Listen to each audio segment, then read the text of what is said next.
Et là, tu vois tous tes réglages qui sont affichés. Donc je te parlais tout à l'heure des brins de maïs. Donc là, on est réglé sur 13 mm. Donc tu appuies sur le bouton et puis tu viens jouer avec la molette.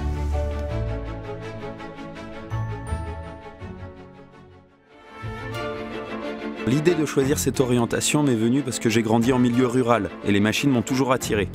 J'avais une passion pour les agroéquipements, j'en ai toujours vu autour de moi et je souhaitais me spécialiser dans cette voie.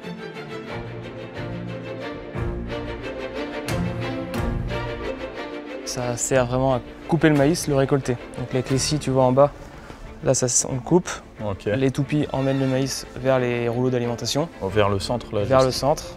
Tu vois, ça crée un tapis en fait avec le maïs. Ça prépare le tapis pour rentrer dans le bloc hacheur. Okay. Le bloc hacheur, lui, c'est ce qu'a les couteaux.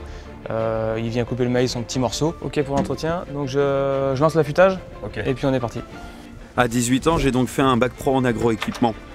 Le conducteur de machine est un des cœurs de métier de l'ETA.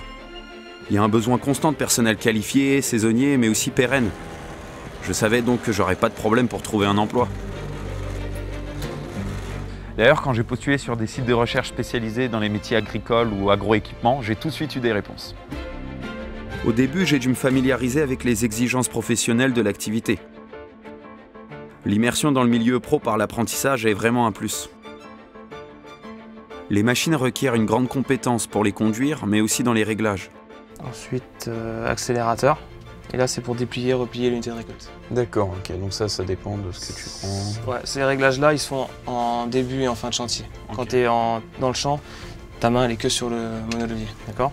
Les relations avec le client peuvent aussi être complexes, car nous sommes le plus souvent à enchaîner plusieurs chantiers, donc avec des clients différents qui n'ont pas forcément les mêmes attentes. Une bonne connaissance en agronomie et en biologie permet d'optimiser la récolte. L'activité demande également des capacités d'organisation, car les plannings peuvent changer en fonction de la climatologie. C'est un métier important, car en produisant une nourriture de qualité pour les animaux, nous jouons un rôle dans la qualité de la chaîne alimentaire. Ça donne le sentiment de faire partie d'un projet global, et c'est assez valorisant. Bien sûr, il y a des jours avec pas mal de stress, problèmes de météo ou de machines, mais c'est ça le challenge. Il faut apprendre à gérer. Et là, c'est la formation qui fait la différence. Plus on est formé, mieux on peut anticiper et régler les problèmes. Par exemple, ça peut aller jusqu'à dépanner une machine. Sinon, au jour le jour, il y a la satisfaction de conduire des machines ultra performantes, de travailler dans de bonnes conditions, avec des cabines spacieuses et climatisées. C'est donc un choix d'orientation que je ne regrette pas. Le travail d'équipe, la relation avec les clients, le contact avec la nature, la proximité du domicile, tout ça fait que je m'épanouis quotidiennement dans mon travail et aujourd'hui, ça n'a pas de prix.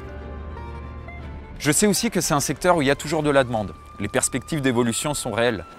Il y a beaucoup d'apprentis, par exemple, qui deviennent chefs de chantier ou conducteurs de travaux. Et ça aussi, c'est motivant. Pour moi, c'est un métier qu'on fait avant tout par passion, tout en sachant qu'il ne faut pas avoir peur de mettre un gros coup de collier, notamment l'été, là où il y a des pics de travail, contrairement en basse saison, où là, il faut être un peu plus souple. Mais c'est un métier génial dans lequel je m'épanouis complètement.